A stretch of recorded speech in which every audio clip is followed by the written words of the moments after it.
Good morning. So it's only 22 minutes after I was supposed to go live. It's fine. So one of the things I was doing this morning is I was finishing putting up these racks. It's for my little side business that I do. Also, this morning has just been kind of rough. I was really looking forward to like just lying in bed for a little while, and then I need to get up for this, but I need to finish with these racks. And I had this grand plan today of it's a very doable plan. I just have I wanted to do 24 hours of planning for my other business. However, I also agreed to go get lunch with my boyfriend and his family in a few hours. And so I basically, right after this, I'm going to drive an hour to go eat lunch.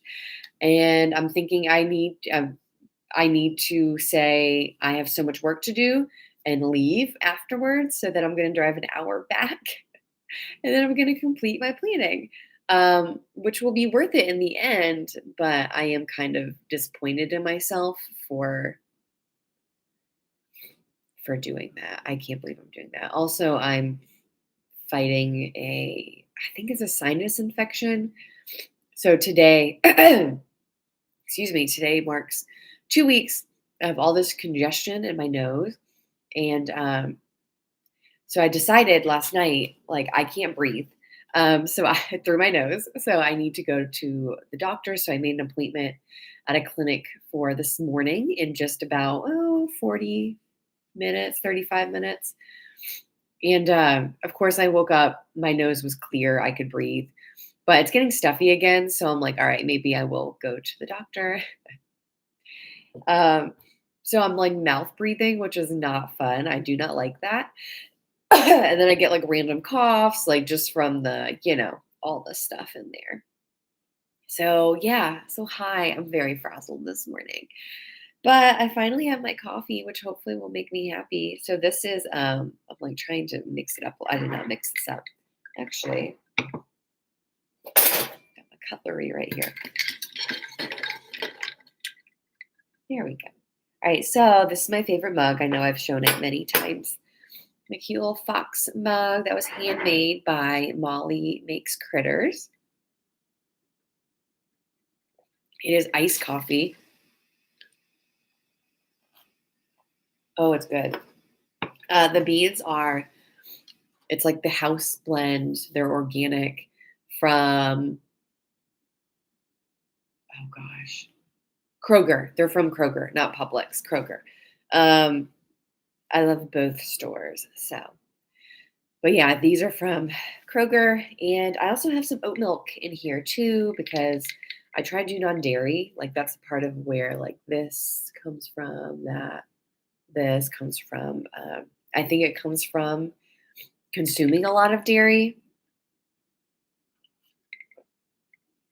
Also, this is just lack of birth control right now. So, whole other story. But yeah, so I try to drink a lot of oat milk instead of cow milk. Um, so getting into this morning, oh, oh my gosh, excuse me. I know I was supposed to say something. I'm proud of myself for this week. Um, Honestly, I hadn't thought about it until like this moment, but I had a hard conversation this week. Um,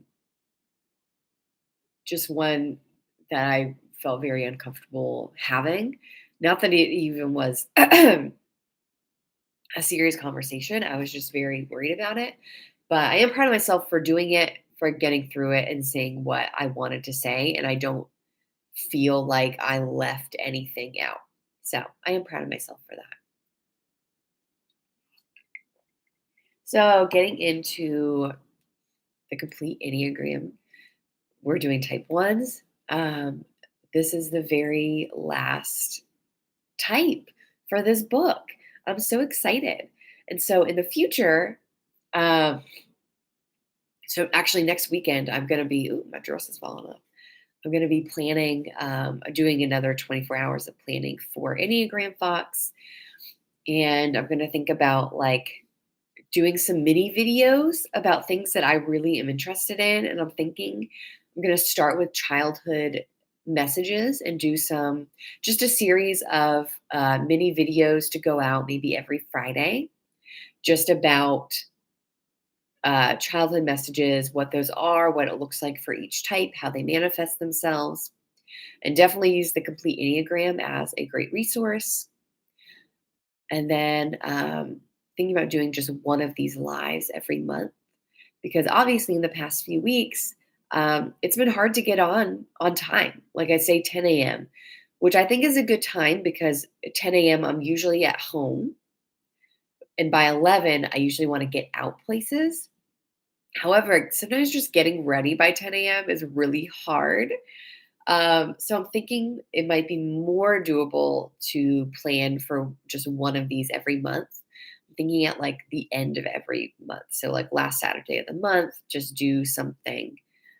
Uh, do something about maybe what I've learned. Maybe it's just an overall like maybe at the end of June, I'll do one just about childhood messages and I'll maybe just talk about it. I was also thinking about questions like if people ask me a question, like I can address it during these lives. Like that might be really cool. So if you do have any questions, please let me know in the comments or on Instagram at Enneagram Fox. Either way, it would be cool to like see what people are like wondering about because it might be something that I need to learn more about, and I would love to go do the research to learn more. That'd be awesome. So, anyways, we're gonna keep this kind of brief. So, type ones. First of all, I love type ones, and I'll tell you why. Because I'm a type 4, and in growth, we go to kind of healthier, or we look like healthier levels of a type 1. And so I'm a huge fan. Like I like to when I go to the healthy levels of a type 1, I call this my inner Hermione. If you know about Hermione Granger, like definitely in the books, like she's a type 1. Um, I love to plan and organize, and I get very angry with people who like don't want to do the right thing, like people who like steal from others or just aren't honest. Like I have a really hard time with those people. um as a type 4 or just someone who goes to type 1, I just don't really like it. So I really like type 1s. I very much relate to them, and I almost feel like I'm an honorary type 1 in some ways. Yeah. So, some things to know about type 1 that I was reading about in the Complete Enneagram. They are a part of the anger triad with type 9 and type 8. Now, type 8s are the most obvious with their anger. They express it by being very aggressive or assertive. Um, they're more outwardly with their anger. Type 9s have a tendency to Okay, let me think about this for a second because I say this wrong and then I think about it and I realize it is wrong. So usually in the triads, there's one type that like fully embraces this fixation. Um, or yeah, they embrace it. There's one that embraces, one that ignores it and pretend it's not there, and then one who kind of like walks away from it. And so type 9s usually walk away from their anger. Like they have a way of just being like, I'm angry, but I don't want to do much about it. That might not be the best way to phrase it, but that is kind of generally what it might feel like to a type 9 is like, I'm angry, but I just don't want to deal with like the consequences of expressing my anger, whatever those consequences might be. Type ones, however, they feel a lot of shame for being angry. So they feel like anger is not okay. And I will say, like, especially in Western culture, like we are kind of taught like your anger, like it's scary or it's uncalled for, like it's a bad thing. We're not we don't usually embrace anger. We don't usually embrace anger. And so a lot of type ones feel like if I show my anger towards maybe untrustworthy people or, dishonest people or people who are very apathetic, if I express that I am not happy with you, then I'm a bad person. And that is not what type ones want. Type ones are very hard on themselves. I know a couple of type Ooh, I know like 4 type ones. I know 4 type ones. That's so crazy. And they're not all teachers like me. 2 of them are, 2 of them are not. But they're very hard on themselves. And so a lot of times they feel like they can't be angry because it shows that they are not a nice person.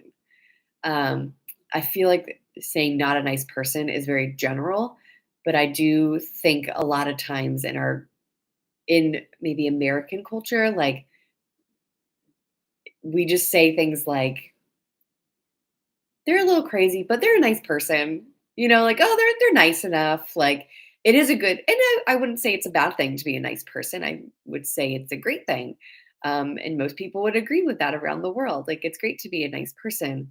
Um, but type ones don't they have a hard time if they weren't seen as a nice person, and they're very hard on themselves to be a nice person who always does the right thing. Excuse me, this cough is just hanging on today. So the biggest advice, because I do want to keep this really short today, the biggest advice that Chestnut does provide in her book is for type ones to take notice of their anger and try to embrace it, whether this is through writing down what makes you angry. Like if you sat down at the end of the day and just wrote out, like, this made me angry. I wasn't happy when this person did this. Like, you can just list it out. It doesn't have to be anything super fancy. Um, or through talking it out with someone who you really trust, anything like that. Anything like that is just very helpful um, for a type one to take notice of their anger and to be a little more like okay with it. And what it reminded me of, I want to say this because maybe this will help some people. Because sometimes I hear like, uh, oftentimes Chestnut does say, like, you need to take notice of these fixations for each type. I like to think of it the way I like to think of it is if you've read the Harry Potter series or you've watched the movies, in the Deathly Hollows, there's a part where there's the story of the 3 brothers, and one of them has the cloak of invisibility, and he uses it to like hide from death his whole life. And then when he becomes very old, he takes off the cloak, he gives it to his son, and then he basically like walks with death, like goes with death, like the Grim Reaper, walks with him, and he greets him like an old friend. And so sometimes I like to think of these fixations as we need to embrace them like an old friend. These fixations, they developed when we were kids, when we were very young, especially in the first 5 years of life. That's a whole other story. I'm a teacher and I love talking about the first 5 years of development, and how important they are. And so a lot of our type does develop or start to develop by the time we're 5 years old. And then, of course, we have a lot more, many more years of development after that. And that's where our type really does come together and become the type we are as an adult. So it makes sense that to look at our fixations and one, don't be mad at them. It's no one's fault, literally no one's fault that we have our fixations. It is not your fault, type ones, that you deal with anger, maybe more so than all the other types. It is not your parents' fault or your caregiver's fault that you develop these fixations. They have their own too. They have their own fixations. And it's, if they treated you badly, like, I'm sorry, you don't deserve that. Like, you don't deserve caretakers who don't treat you well or who didn't treat you well. Just know your fixation doesn't have to be your enemy. Your fixation, anger, can be more like an old friend. And we know with friendships, they ebb and flow, they go away, they come together. Your fixation is here to stay. So you can embrace it and treat it like a friend and not be mad at it, not be sad, not ignore it, but instead embrace it. And so, type ones, all that to say, embrace your anger. Don't feel like it makes you a bad person. Don't feel like your old friend defines who you are, because it doesn't. Anger is just an emotion that everybody deals with. It doesn't matter your type. We all deal with it. And just because maybe you feel anger more than the person sitting next to you doesn't mean that you are an angry person. It doesn't mean you're a bad person. It just means you get angry about things. You probably get really passionate about things. I'm sure people who love you and care about you and who are very honest with you would say, yeah, you get angry, but it's because you're like super passionate about something. And that's a beautiful thing and a wonderful thing. The advice, though, from Chestnut is just be aware of what you are angry about, because you might realize when you list things out that some of those things, yes, you should be angry about. Like if someone, I don't know, stole from you, like cheated you, something, you should probably be angry about that. That's not okay. um, but if someone is just apathetic at work about a project that you're doing, but you have all these other people working on the same project who are passionate, don't be angry about that one person. You have so many good things to look at also. Um, and that's the thing too, and maybe that's where I feel like I'm an honorary type one, is because type fours like to fixate on the negative and on the shortcomings and on the bad things and not embrace the good things. So, um, type ones, just be aware of your anger, embrace your anger like an old friend, um, because it is an old friend, and your anger doesn't have to be scary or bad. It's a feeling, it's an emotion, it's a human thing. And there's really nothing objectively wrong about being angry. It's what we do with the anger that really matters. So I hope that's helpful. I might not see you guys next week because I will be planning for Enneagram Fox for May and for June. But I might be back in, what is it, like 2, 3 weeks for the end of May to do another live. If you have any questions for that live, please send them to me. You can send them to me in here, like on the comments down below. You can go to my Instagram at Enneagram Fox and you can ask questions there. Um, Also, if you like the content that you're seeing, please click that like buy me a coffee button up above, because I really like coffee, obviously. And yeah, I will see you guys very soon. I hope this was helpful. And I also want to say, like, give the Complete Enneagram by Beatrice Chestnut a look if you are interested in the Enneagram.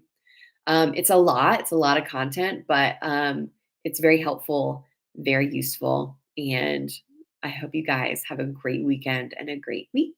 See you guys.